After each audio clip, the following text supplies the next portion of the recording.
जय हिंद दोस्तों, आप सभी का स्वागत है एक बार फिर से आपके अपने YouTube चैनल यूनिक ज्ञान में।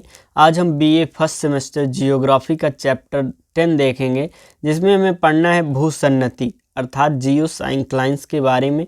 इस चैप्टर को हम बहुत अच्छे तरीके से पढ़ेंगे तथा इसके पहले के सभी चैप्टर्स हमने आपको करा दिए हैं। साथ ही साथ अगर आप नोट्स प्राप्त करना चाहते हैं, टेलीग्राम चैनल ज्वाइन कीजिए।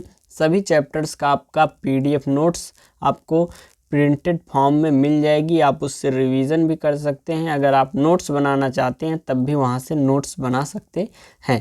तो चलिए चैप्टर को स्टार्ट करते हैं। अगर आप चैनल पर नए हैं तो चैनल को सब्सक्राइब कर लीजिए। साथ ही साथ आप बेल आइकन ज़रूर प्रेस करिएगा, जिससे आने वाली सभी वीडियोज़ आपको मिलती रहें, क्योंकि आपका जो सिलेबस है लगभग यहाँ पर पूरा कंप्लीट कराया जाएगा। जियो साइंक्लाइंस का अर्थ है, हम परिभाषा देखें तो सामान्य अर्थ में भूसन्नति या भू अभिनीति, जो जियो साइंक्लाइंस है उसका अर्थ भूसन्नति होता है या फिर उसे हम भू अभिनीति कह सकते हैं।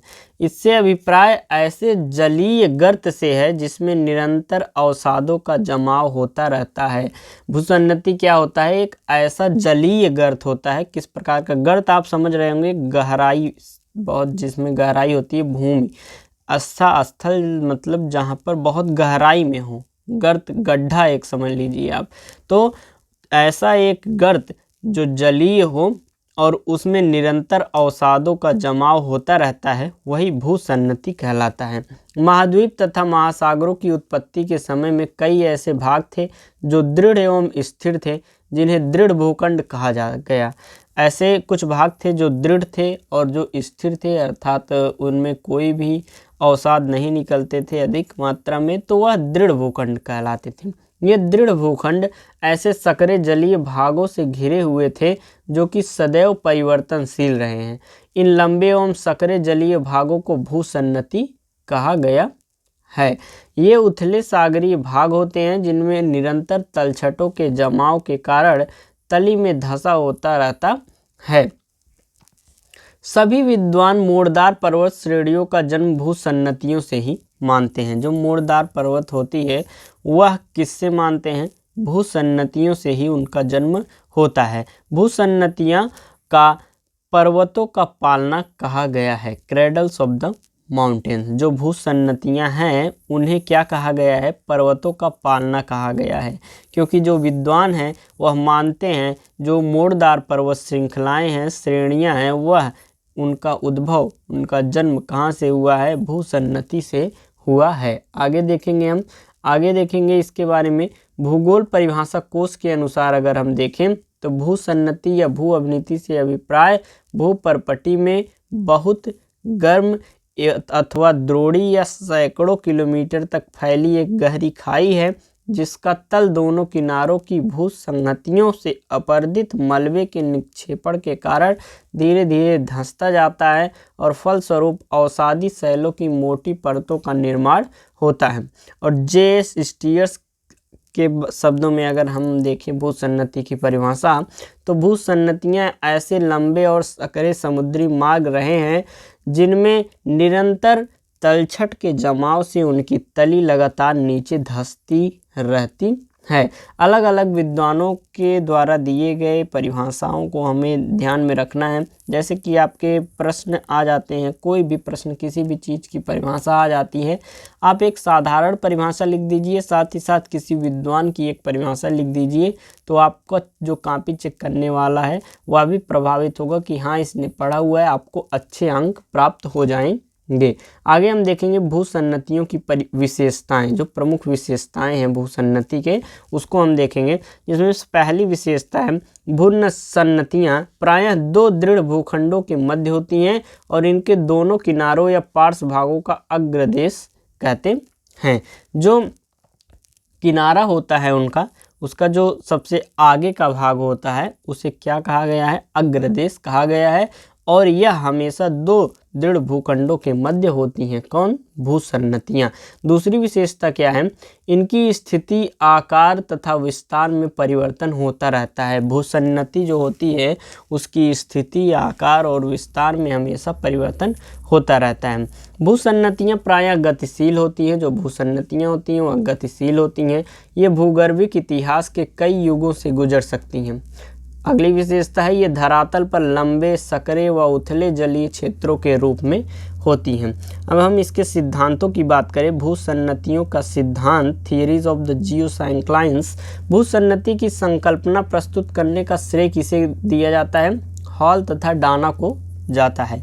जो भूसन्नति है उसकी संकल्पना प्रस्तुत करने का एक प्रकार से श्रेय हॉल तथा डाना विद्वानों को दिया जाता है। लंबे, सकरे एवं उथले सागरीय भागों के लिए सर्वप्रथम डाना ने ही भूसन्नति नाम दिया था। उसने पता लगाया कि वलित पर्वतों में पाई जाने वाली चट्टानें सागरीय हैं। हॉल ने वलित पर्वतों व भूसन्नतियों के मध्य निकट संबंध बताया हुआ है। हॉल विद्वान जो हैं, विद्वान हॉल, उन्होंने क्या बताया? वलित पर्वत व भूसन्नतियों के मध्य में बहुत घनिष्ठ संबंध है, मतलब बहुत क्लोज रिलेशन है, निकट संबंध। किसने बताया? विद्वान हॉल ने। भूसन्नति की तली पर तलछट जमाव के कारण निरंतर धंसाव होने के कारण जल की गहराई में विशेष परिवर्तन नहीं होता है। अगला हम देखेंगे हॉग का सिद्धांत। किसके संबंध में? भूसन्नति के संबंध में हॉग का सिद्धांत। हॉल और डाना ने भूसन्नति संकल्पना का सूत्रपात किया तो हॉग ने उसको एक सैद्धांतिक रूप दिया था। उसने प्राचीन पैलियोजोइक युग में पृथ्वी पर महाद्वीपों की स्थिति के साथ ही जल और थल का वितरण भी बतलाया था। क्या बताया था? किसने? हॉग ने बताया था कि जल और थल जो है दो अलग अलग उसके भाग हैं। हॉग के अनुसार भूसन्नतियों गहरे जल के भाग होती हैं जिनकी लंबाई चौड़ाई से अधिक होती है तथा इनके तलछट का निरंतर निक्षेप होता रहता है। इनकी स्थिति प्राचीन दृढ़ भूखंडों के बीच एक चलायमान क्षेत्र के रूप में होती है। मेसोजोइक युग में 5 दृढ़ भूखंड थे। आप अगर पैलियोजोइक जो युग है या मेसोजोइक युग है, जो भी यहाँ पर नाम लिया जा रहा है, उसको नहीं जानते हैं तो आप पिछली वीडियो देखिए, ये सब हमने आपको बहुत अच्छे तरीके से समझाया हुआ है।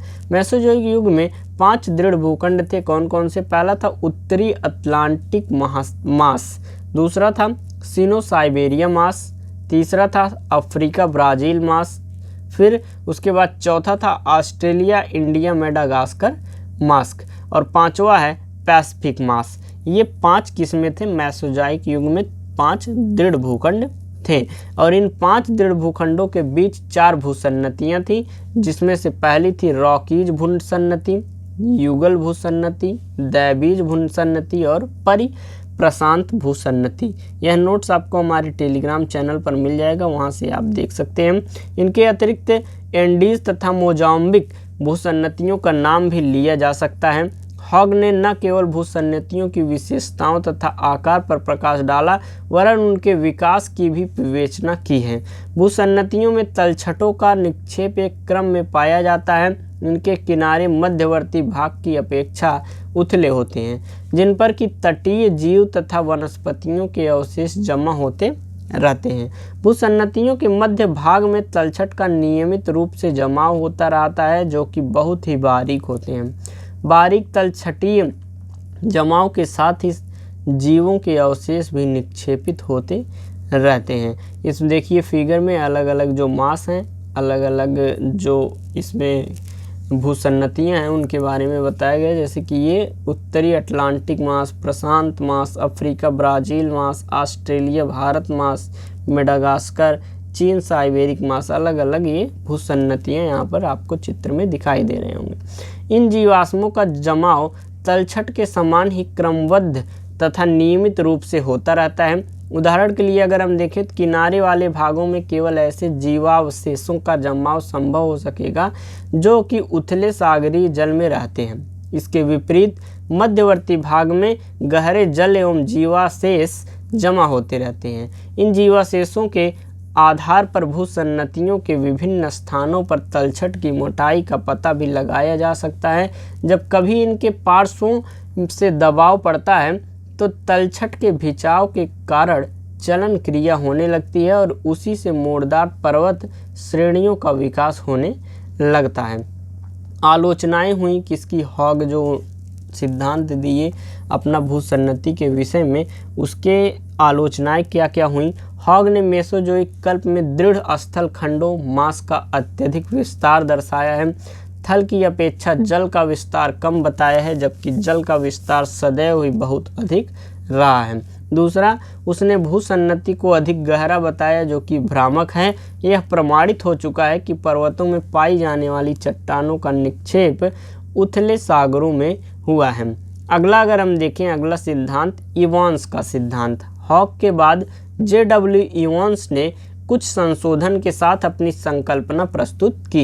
इन्होंने बताया कि भूसन्नतियों में इतने विभेद पाए जाते हैं कि उनका एक निश्चित रूप तथा स्थिति बताना संभव नहीं है। उसने भूसन्नतियों को तलछटीय जमाव की अधोगति माना। इवास के अनुसार एक से दूसरी भूसन्नति में पर्याप्त असमानता पाई जाती है और परिस्थितियों के साथ भूसन्नतियों का रूप एवं आकार भी बदलता रहता है। भूसन्नतियाँ सक्रिय भी हो सकती हैं, साथ ही साथ अपेक्षाकृत चपटी भी हो सकती हैं। ऐसा किसने कहा? इवांस ने कहा। कहीं पर वे वक्राकार और कहीं पर असमान धंसे पृष्ठ के रूप में भी होती हैं। दो महाद्वीपों तथा स्थलखंड के बीच हो सकती हैं अथवा किसी पर्वत पठार के सहारे भी हो सकती हैं। इनकी स्थिति महाद्वीपों के सागरीय किनारों के सहारे हो सकती है।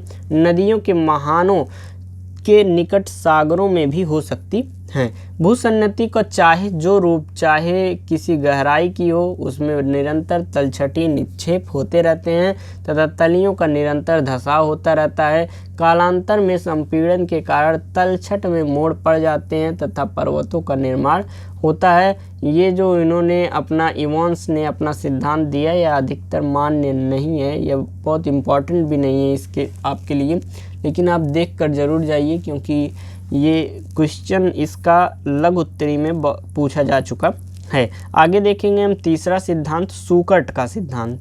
भूसन्नतियों की सूकट ने 3 वर्गों में बांटा था। पहला कौन सा? एकल भूसन्नति, मोनोजियोसाइक्लाइन्स। इस प्रकार की भूसन्नतियाँ अत्यधिक लंबे तथा सकरे जलीय भाग के रूप में थीं, जिनकी तली में निरंतर धसाव होता रहा। इनका विकास अत्यधिक सरल एवं साधारण था। इनकी स्थिति या तो महाद्वीपों के आंतरिक भाग में अथवा किनारे वाले भागों में थी। अपलेशियन भूसन्नति इसका उदाहरण है। एकल भूसन्नति का उदाहरण कौन सा है? अपलेशियन भूसन्नति। अगला उन्होंने बताया था दूसरा, बहुल भूसन्नति, पॉलीजियोसाइक्लाइन्स। इस प्रकार की भूसन्नतियाँ चौड़े समुद्री भाग में थीं, जो कि एकल भूसन्नतियों की अपेक्षा अधिक चौड़ी थी। इनका भूगर्भिक इतिहास अत्यंत जटिल था। ये ग्लोब पर भी अधिक समय से विस्तृत थी। इनमें तलछटीय संपीड़न के कारण पर्वतों की उत्पत्ति हुई। उदाहरण के लिए इसमें रॉकी तथा बूसल भूसन्नतियाँ हैं। बहुल भूसन्नति का एग्जाम्पल क्या बताया उन्होंने? रॉकी तथा बूसल भूसन्नति। अगला उनका था मध्यस्थ भूसन्नति, मेसोजियोसाइक्लाइन्स। ये चारों ओर से महाद्वीपों से आवृत अत्यधिक लंबे, सकरे तथा गतिशील सागरी भाग के रूप में थी। ये ऐसे अगाध गहराई वाले सागरी भाग थी जो प्रयुक्त दोनों प्रकार की भूसन्नतियों से अधिक लंबी तथा जटिल थी। इनका रूप एक सागर के समान होता था। जो मध्यस्थ भूसन्नति है, इनका रूप एक प्रकार से सागर के समान था। टेथिस भूसन्नति इसका अच्छा उदाहरण है, जिसके स्थान पर आल्प्स व हिमालय पर्वत बने और भूमध्य सागर भी इसका अवशिष्ट भाग माना जाता है। चौथा कौन सा है सिद्धांत? हम देखें तो आर्थर होम्स का सिद्धांत। आर्थर होम्स ने क्या बताया? होम्स ने भूसन्नतियों का विकास तथा उद्भव निम्न रूपों से बताया है। पहला है मैग्मा के स्थानांतरण द्वारा। होम्स के अनुसार पृथ्वी की ऊपरी पपड़ी अर्थात क्रस्ट जो है, उसकी रचना 3 विभिन्न परतों में हुई है। कौन कौन सी परत? पहली है बाह्य परत जो 10 से 12 किलोमीटर तक मोटी है। दूसरी मध्य परत 20 से 25 किलोमीटर गहराई पर है। सबसे निचली परत मध्यवर्ती परत के नीचे से मैग्मा के स्थानांतरण हो जाने से धंसाव की क्रिया प्रारंभ हो जाती है तथा भूसन्नतियों का निर्माण होने लगता है। कोरल सागर व तस्मान सागर इसके उदाहरण हैं। इस मत की काफ़ी आलोचना हुई, जो मैग्मा के स्थानांतरण द्वारा उन्होंने बताया, इसकी काफ़ी आलोचना हुई। विद्वानों ने बताया कि मैग्मा के स्थानांतरण द्वारा इस प्रकार की भूसन्नतीय निर्माण कभी नहीं हो सकता है। फिर अगला उन्होंने बताया रूपांतरण द्वारा। होम्स के अनुसार भूगर्भ में जहाँ ताप की दो संवहनी धाराएं मिलती हैं वहाँ संपीड़न होने लगता है। होम्स ने क्या कहा, जहाँ पर भी ताप की दो संवहनी धाराएं मिलती हैं वहाँ पर संपीड़न होने लगता है। संपीड़न के कारण निचली परत में चट्टानों के कायांतरण होता है, जिससे उनका घनत्व तो बढ़ जाता है और इससे अवतलन व धंसाव की क्रिया होती है। इस धंसाव से भूसन्नतियों का निर्माण होता है और भूमध्य सागर तथा पश्चिमी कैरेबियन सागर इनके मुख्य उदाहरण हैं। इसके विपक्ष में कहा गया कि संवहनी धाराओं से उत्पन्न दबाव से ताप में वृद्धि हो जाएगी तथा चट्टानों का रूपांतरण न होकर पिघल जाएगा, अतः भूसन्नति का विकास संभव नहीं है। अर्थात रूपांतरण द्वारा भूसन्नति का निर्माण इन्होंने जो बताया था यह भी उसकी आलोचना की गई। अगली थी संपीड़न द्वारा। संपीड़न के फलस्वरूप भूसन्नति को जन्म मिलता है। बड़े बड़े पर्वतों की उत्पत्ति के समय अग्रदेश की ओर पर्वतों के ठीक सामने दबाव की शक्तियों द्वारा स्थल का भाग नीचे की ओर धंसक जाता है। धंसाव से ही भूसन्नति को जन्म मिलता है। गंगा सिंधु का खड्ड तथा फारस की खाड़ी ऐसे धंसाव के उदाहरण हैं। अगला है सियाल परत के पतले होने से भूसन्नति का निर्माण। जब महाद्वीपीय धरातल के नीचे संवहनी धाराएं एक दूसरे की विपरीत दिशा में बहती हैं तो इन धाराओं के कारण तनाव उत्पन्न होता है। जब भी संवहनी धाराएं जो होती हैं वह एक दूसरे के विपरीत दिशा में जब भी बहती हैं तो इन धाराओं के कारण क्या होता है, तनाव उत्पन्न होता है। इस तनाव से सियाल परत नीचे से पतली होती है, जिसके फलस्वरूप स्थल खंडों में फैलाव होने लगता है और भूसन्नतियों का जन्म मिलता है। इसका उदाहरण टेथिस भूसन्नति है। संवहनी धारा के अत्यधिक तीव्र होने पर तनाव की क्रिया भी तीव्र हो जाती है। इस स्थिति में दो स्थल खंड एक दूसरे से अलग अलग हो जाते हैं तथा भूसन्नति को जन्म मिलता है। यूराल भूसन्नति इसका अच्छा उदाहरण है। किसका? सियाल परत के पतले होने से भूसन्नति का निर्माण। अगर हम उपरयुक्त जो भी विद्वानों ने बताया, ईस्टर, डस्टर, स्कीटील, कई आदि ने भी भूसन्नति के विषय में अपने विचार प्रस्तुत किए हैं। डस्टर ने पर्वत श्रेणियों की रचना के आधार पर भूसन्नतियों को 3 भागों में बांटा है। पहला है अंतर महाद्वीपीय भूसन्नति, परिमहाद्वीपीय भूसन्नति और परिसागरीय भूसन्नति। ये उन्होंने बताया। ये सिद्धांत खत्म हुए, विशेषताएं हमने बताई, भूसन्नति भी आपने अच्छे से समझ ली होगी। आगे हम देखेंगे भूसन्नति की विभिन्न अवस्थाएं, डिफरेंट स्टेजेस ऑफ द जियोसाइक्लाइंस। वर्तमान समय की भूसन्नतियों के विषय में विद्वानों में काफ़ी मतभेद है। आज केवल फारस की खाड़ी, मोजाम्बिक चैनल और पूर्वी एशिया के सागरी द्वीप चापों के मध्य सागरों भूसन्नति के रूप में माना जा सकता है। पर्वतों की उत्पत्ति के संबंध में कोबर तथा स्विस नामक भूगर्भ शास्त्रियों के विचार अधिक प्रचलित हैं। इन्होंने भूगर्भिक इतिहास की दृष्टि से भूसन्नतियों के विकास की 3 अवस्थाएं बताई हुई हैं। पहली अवस्था कौन सी है? भूसन्नति अवस्था, लिथोजेनेसिस। यह पर्वत निर्माण एवं भूसन्नति की प्रारंभिक अवस्था है। इसमें भूसन्नति का निर्माण तथा विकास होता है। इनकी प्रथम अवस्था के लक्षण भूसन्नति की उत्पत्ति, तलछट का जमाव और तली का धंसाव, और इसमें पहले गर्त बनता है और धंसाव होने के बाद ऊपरी भाग सागरी दिखाई देता है। निक्षेपण तथा धंसाव का कार्य लंबे समय तक चलता रहता है। देखिए आपको फिगर में भी देखने को मिलेगा, तली का यहाँ पर धंसाव है, ये स्थल भाग है, तलछट का निक्षेप है, तली है और सबसे ऊपर क्या है? जल है। इसके आगे हम देखेंगे दूसरा हमारा अवस्था कौन सा है? पर्वत निर्माण की अवस्था। द्वितीय अवस्था में जब भूसन्नति तलछट से भर जाती है और पृथ्वी का संतुलन बिगड़ जाता है तो भूसंतुलन को पुनः स्थापित करने के लिए भू हलचल होने लगती है और इस हलचल के समय भूसन्नति के किनारों पर क्षैतिजिक दबाव पड़ता है, जिससे तलछट में वलन क्रिया होती है तथा भूसन्नति का समस्त पदार्थ संपीड़ित होकर वलन के रूप में पर्वत का रूप धारण कर लेता है। आगे देखेंगे हमारी तीसरी और अंतिम जो हमारी अवस्था है भूसन्नति की, विकास की अवस्था। पर्वत निर्माण एक दीर्घकालीन घटना है। पर्वतों का उत्थान धीरे धीरे कई युगों तक होता रहता है। उदाहरणार्थ हिमालय का विकास इयोसीन युग से मध्य प्लीस्टोसीन युग तक होता रहा तथा आज भी इसके ऊपर उठने के प्रमाण मिल रहे हैं। पर्वत के निर्माण के साथ ही अनाच्छादन की शक्तियाँ सक्रिय हो जाती हैं। ये अपर्दन के द्वारा पर्वतों की ऊंचाई घटाती हैं। अनाच्छादित पदार्थ के अन्यत्र स्थान पर निरंतर जमाव होने में संतुलन की स्थापना के लिए पर्वतों फिर ऊपर उठने लगते हैं और इसे विकास की अवस्था कहते हैं। ये था आपका चैप्टर जिसमें आपने भूसन्नति पढ़ी, भूसन्नति की परिभाषा, उसका अर्थ, उसका अभिप्राय क्या है, विशेषताएं, उसके सिद्धांत और उसकी अवस्थाओं के बारे में आपने इस चैप्टर में पढ़ा। अगला चैप्टर आपका जल्द ही आएगा। आपका पेपर भी बहुत निकट है, इसलिए आप मोस्ट इम्पॉर्टेंट क्वेश्चन की जो हर एक सब्जेक्ट की एक वीडियो आएगी, मोस्ट इम्पॉर्टेंट टॉपिक्स, इसको आप पढ़ लेंगे तो लगभग मोस्ट इम्पॉर्टेंट जो आपके परीक्षा की दृष्टि से सबसे महत्वपूर्ण टॉपिक्स हैं उनको आपको बताए जाएंगे। अगर उन टॉपिक्स को आप तैयार कर लेते हैं तो लगभग 80% प्रश्न आपको उन्हीं टॉपिक्स से देखने को मिलेंगे। इसलिए चैनल पर बने रहिए जिससे आने वाली सभी वीडियोस आपको प्राप्त हों। टेलीग्राम चैनल ज्वाइन कीजिए जहां पर आपको नोट्स मिल जाया करेगा रिवीजन करने के लिए या नोट्स बनाने के लिए। धन्यवाद, मिलते हैं अगले वीडियो में।